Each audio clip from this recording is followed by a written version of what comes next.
नमस्कार विद्यार्थियों, कैसे हो सब। आज अपन अपने बायोलॉजी विषय में जो जेनेटिक्स का अपना चैप्टर कंटिन्यू चल रहा है उसी के बारे में अगले टॉपिक की बात करते हैं। और टॉपिक का नाम है घातक जीन यानी लेथल जीन। नाम से स्पष्ट है कि जीन तो है, लेकिन है क्या? घातक है कि नहीं? जीन तो है, लेकिन जीन क्या है? घातक।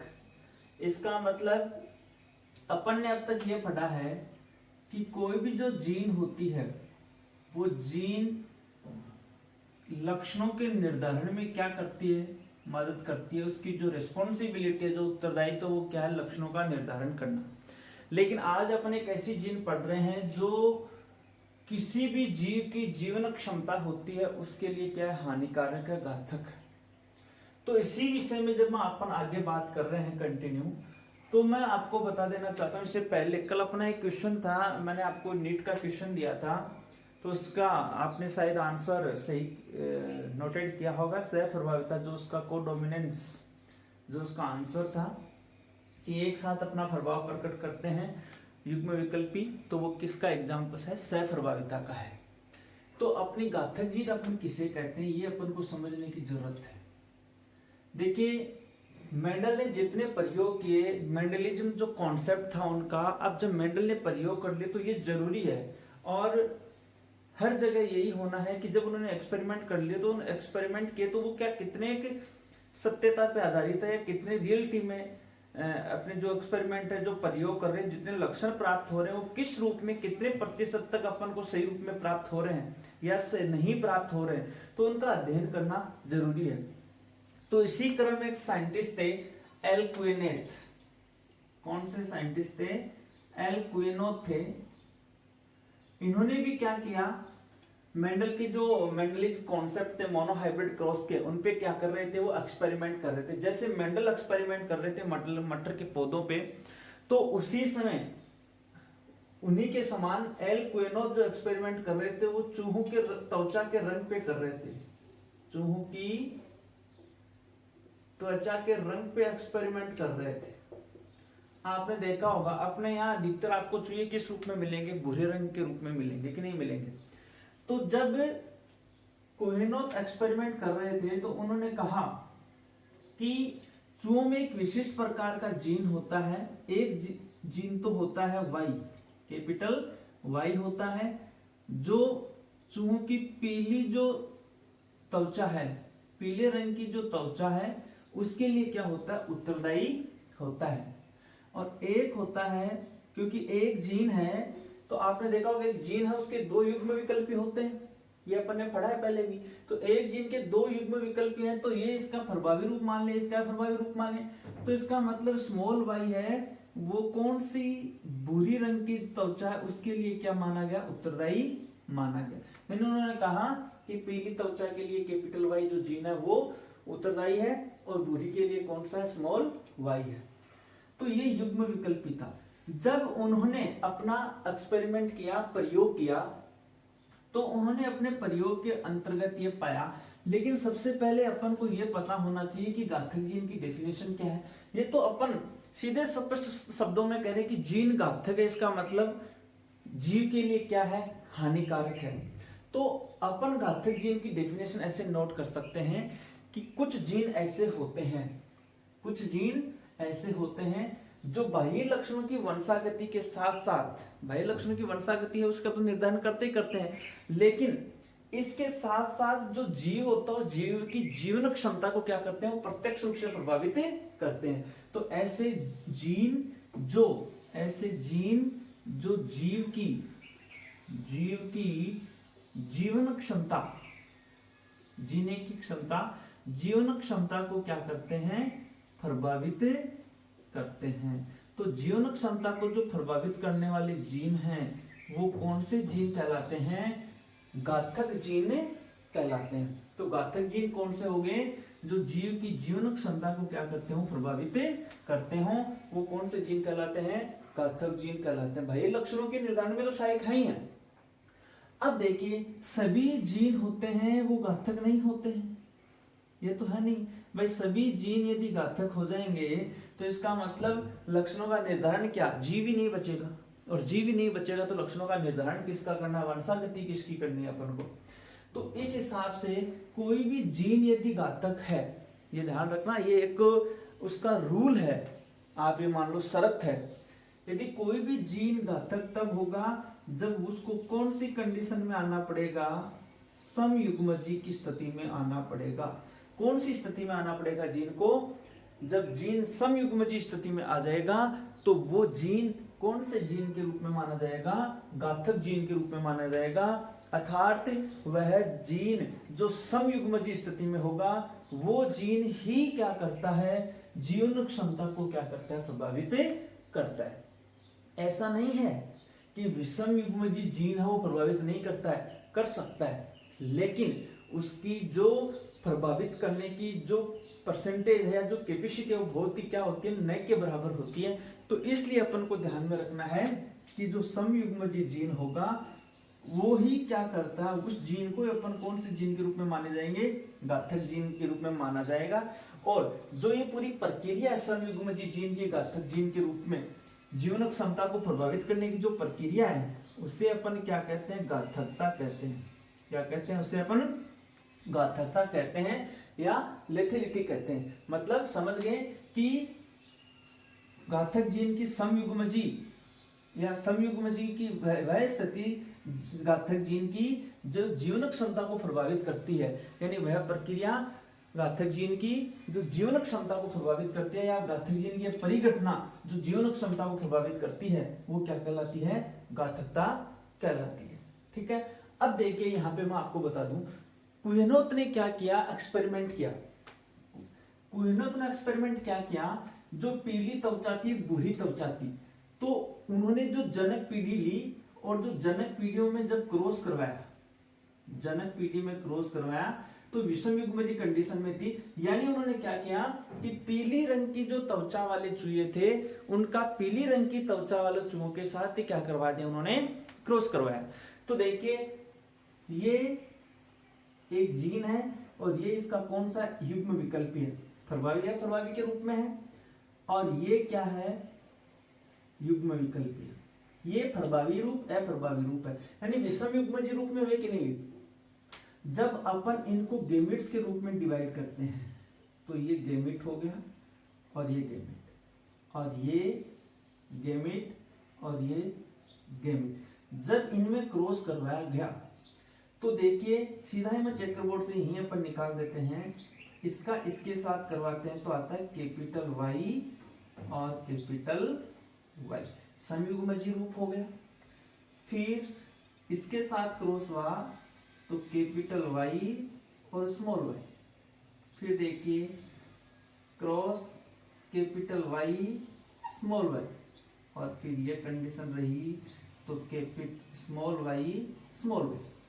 यहां आपको बिना किसी पनेट वर्क के भी सीधे सीधे क्या हो रहे हैं, अपन को F1 जनरेशन माने अपन, तो इसमें अपन को फिनोटाइप क्या दिख रहा है, यहां अपन को फिनोटाइप ये दिख रहा है, एक तो आपका आ रहा है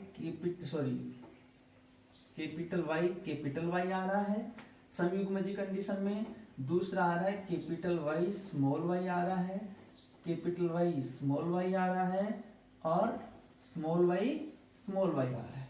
यदि अपन लक्षण के हिसाब से देखें इसको तो यहां देखिए ये क्या है, प्रभावी रूप किसका है, त्वचा का, ये वाई जीन है कैपिटल, वो पीली त्वचा क्या कर रही है, भूरी रंग की त्वचा के ऊपर प्रभावी रूप है कि नहीं है, कंप्लीटली प्रभावी है, शुद्ध प्रभावी है। ये अशुद्ध प्रभावी है, ये भी अशुद्ध प्रभावी है।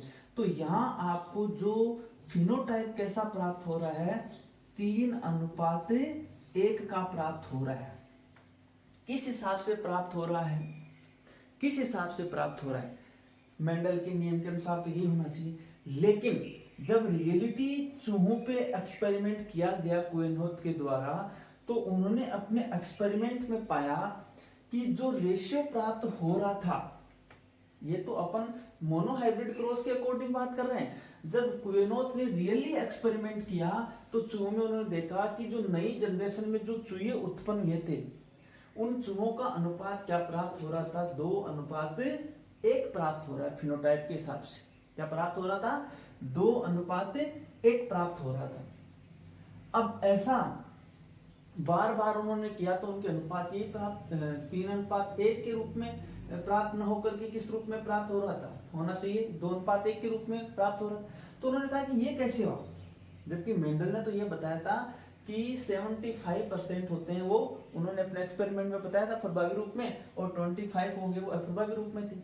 लेकिन वो जो चूहे उत्पन्न हो रहे थे वो उनका परसेंटेज कैसे रूप में, रेशियो में प्राप्त हो रहा था, 2:1 के रूप में प्राप्त हो रहा था। तो ऐसा न होने के बाद वो एक जेनेटिक्स के और महान साइंटिस्ट थे, लिटिल मॉरे।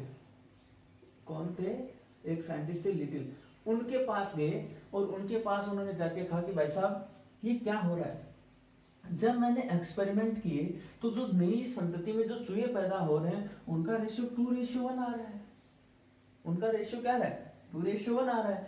लेकिन जब अपन मोनोहाइब्रिड क्रॉस की बात करते हैं, मेंडल के एकल संकर संकरण की बात करते हैं, तो जो फिनोटाइपिक रेशियो क्या आना चाहिए, 3:1 आना चाहिए।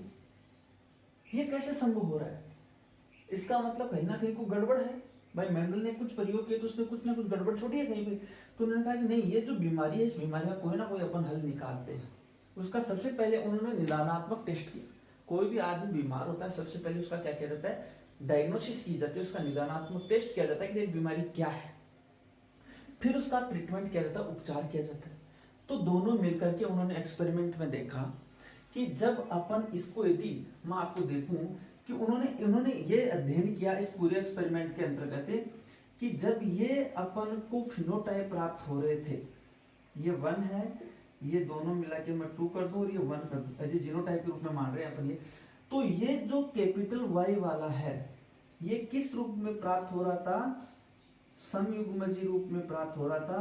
तो उन्होंने कंप्लीटली स्टडी कर देने के बाद उन्होंने ये जो परिणाम प्राप्त किए कि ये जो समयुग्मजी जो फिनोटाइप अपने प्राप्त हो रही थी, जो युग्म विकल्पिता जिसे पीली रंग, शुद्ध रूप से पीली रंग की त्वचा वाले चूहे उत्पन्न हो रहे थे, तो वो भ्रूणीय अवस्था में, जब बच्चे का भ्रूणीय विकास हो रहा था अपनी मम्मी के गर्भ के अंतर्गत, यानी मादा चूहे के अंतर्गत जब भ्रूण का भ्रूणीय विकास हो रहा था, तो उसी समय जो समयुग्मजी युग्म विकल्पी के रूप में जो चूहे पैदा होने वाले थे उनकी क्या हो गई थी, मृत्यु हो गई थी।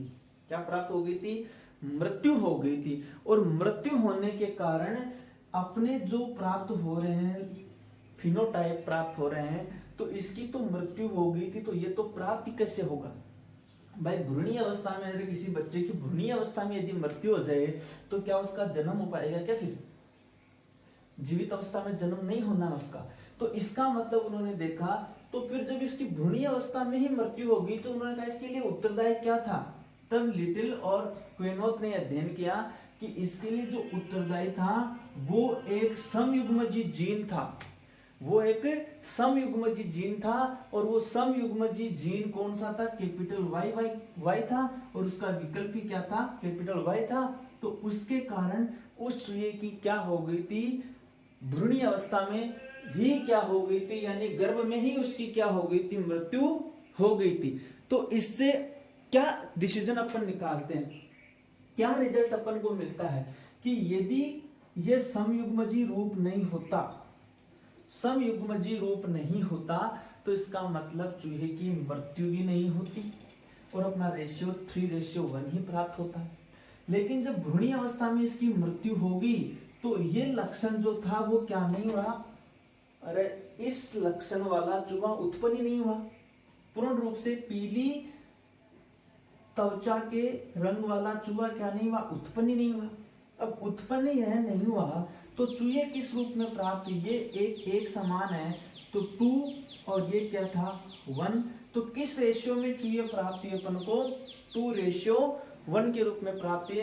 तो घातक जीन के समय जो वंशागति होती है, तो उस वंशागति में जो अपन को चूहे प्राप्त होने थे वो 2:1 प्राप्त होने थे। और इसी कारण आपने देखा होगा कि त्वचा का प्रभावी रंग पीला होने के बावजूद भी, त्वचा का प्रभावी रंग पीला होने के बावजूद भी चूहे अपन को आपने देखा होगा किस रूप में दिखाई देते हैं, भूरे रंग की त्वचा के रूप में दिखाई देते हैं।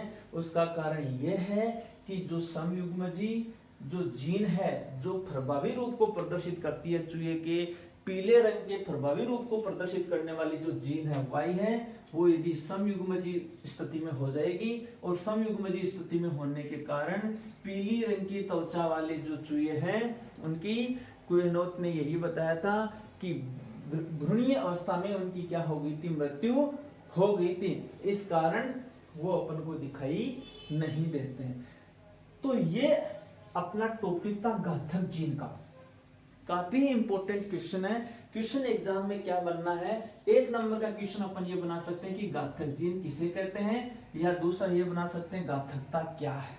थोड़ा सा ध्यान रखना, आप घातकता, एक मैथमेटिक्स में भी घातकता आती है, वो एक अलग चीज है, लेकिन अपन को इसी हिसाब से इसको नोटेड करना है। अब देखिए सेकंड में आपको बात बताना चाह रहा हूं, बड़ा क्वेश्चन अपन कैसे बनाए।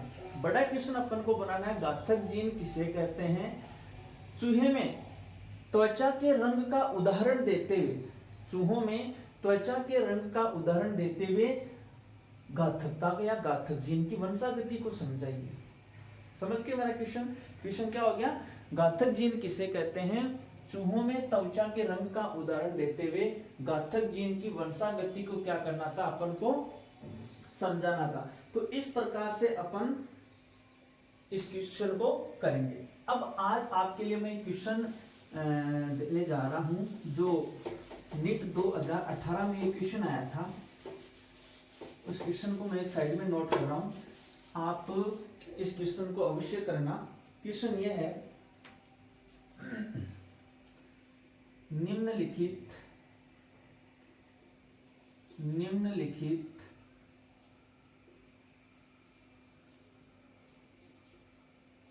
अभिलक्षणों में से, क्वेश्चन ये है, निम्नलिखित अभिलक्षणों में से कौन से मनुष्य में रुधिर समूह है कि वंशागति को दर्शाते हैं। ऑप्शन 1, 2, 3 और 4। ऑप्शन 1 है प्रभाविता, ऑप्शन 2 है सहप्रभाविता, ऑप्शन 3 है बहुयुग्म विकल्पी, और ऑप्शन 4 है अपूर्ण प्रभावित। इसके साथ अब उन्होंने जो ऑप्शन दिए हैं वो आपको चूज करने हैं।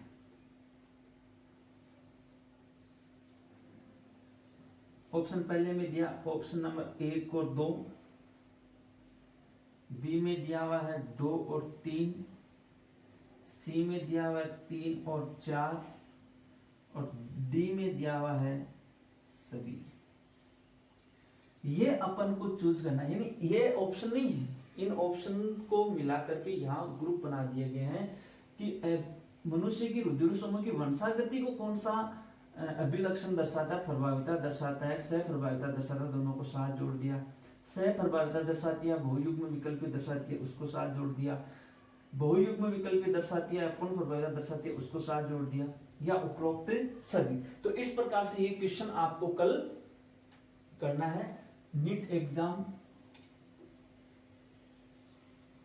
2018 में ये क्वेश्चन आया हुआ है, तो आप इस क्वेश्चन को अवश्य करना, और इसका आंसर जो आप अब तक टॉपिक कर चुके हो जेनेटिक्स में से, उसी में से ही ये क्वेश्चन बना हुआ है। कोई ये नहीं है कि कोई नीट में कोई क्वेश्चन हाई फाई ज्यादा आ जाते हैं, उतना अपन डीपली स्टडी करेंगे तो इजीली अपन इसको गेन कर सकते हैं।